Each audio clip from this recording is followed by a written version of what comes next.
Well, as I had mentioned, we are currently still outside this home that was raided earlier by the SIU.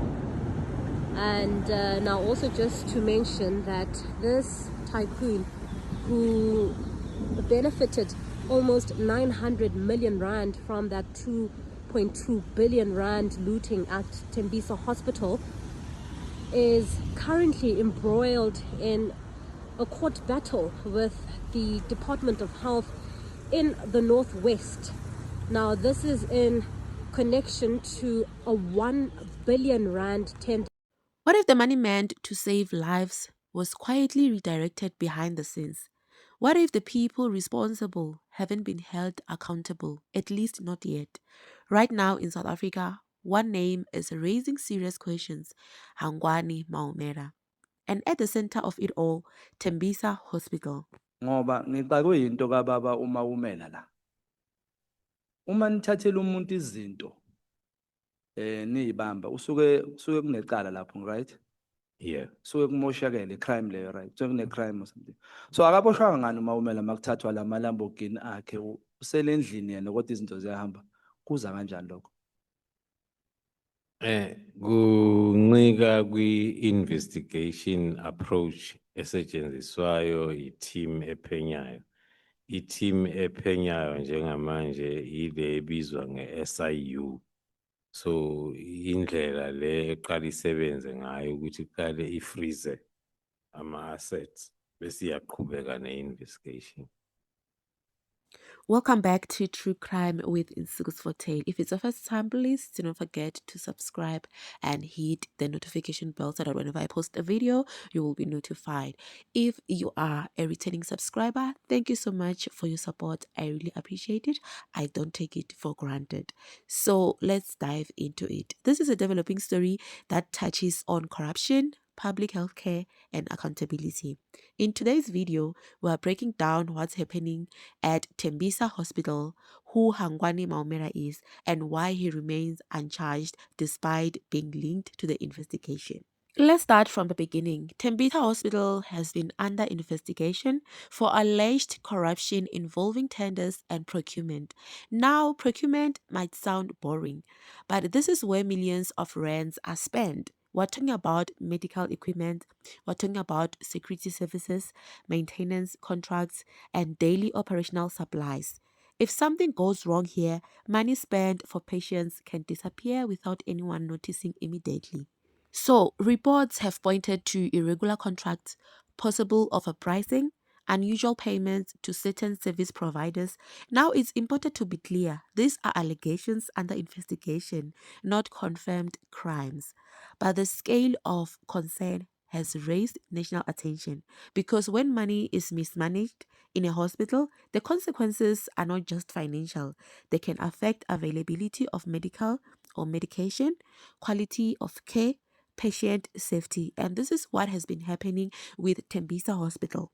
I know many of you will be asking, where does Hangani Malra fit into all of this? Recent example, one of your own nephews, whose company scored contracts worth 381 million rand from Gauteng hospitals. And you write that it's not being felt by the majority of our citizens because BE only benefits ANC-connected cronies. No, you keep saying my nephew. I don't even know this gentleman. And so let's not even get there. I don't know him. Has been linked to the broader investigation around procurement issues at the hospital. This doesn't automatically mean guilty or guilt, but it does mean authorities considered him relevant to the case. His actions or role may be part of what investigators are examining. And that brings us to the big question. Despite being linked to the case, Hangani Malra has not been charged. Why? I know a lot of us will be asking ourselves this question: why? Who is protecting him? But here's how it works. Before charges are laid, investigators must collect solid evidence, verify financial records, build a case strong enough to court. If they rush this process, the case could collapse. So sometimes what looks like delay is actually legal caution. Ngithembisa nakho njengesishaya mthetho nami engikubonayo la okuvimbe wena ukuthi uqede lama arrest. Yabo manje sibalekelwe enye indoda ebathi uPaulo Sullivan. Kumile ile phesheya.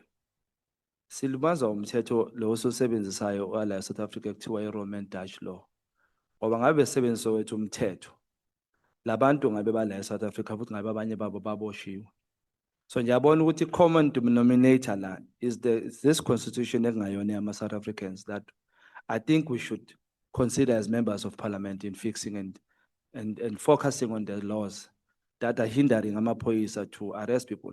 You'll find a person or repeal 3 days uphumile ungaphandle. You'll find a murderer uphumile ungaphandle because of this the Roman Dutch law.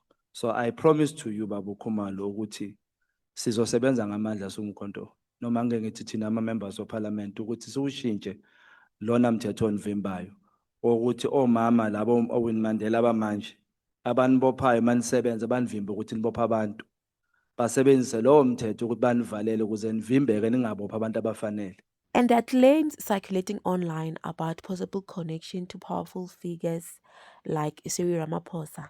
But President Cyril Ramaphosa said they are not that related. He doesn't know him personally. He doesn't know Hangani Malra. 47 years ago, I got married to his father's sister, his aunt. We divorced 43 years ago. And when I said to Honorable Steenhuisen in 2022, when he asked whether I knew him, I said I did not know him because I had never encountered him, I had never seen him, and that was gospel true. Now, later in 2023, as I was walking in the street in my neighborhood, I walked past a house.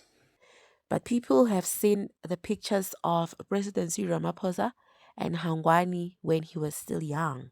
But for many people, this explanation is not satisfying. People are asking, why does it take so long for him to be arrested? Who is being protected here? Will anyone actually be held accountable for this? Because this is not just about corruption, it's about trust in public institutions, especially in healthcare, where lives are on the line. This case reflects a larger issue in South Africa. Investigations into corruption often take years. High-profile cases don't always lead to convictions. Public frustration continues to grow, but at the same time, there are ongoing efforts to improve transparency and accountability. The real question is, will this case be different? Right now, the situation remains unresolved.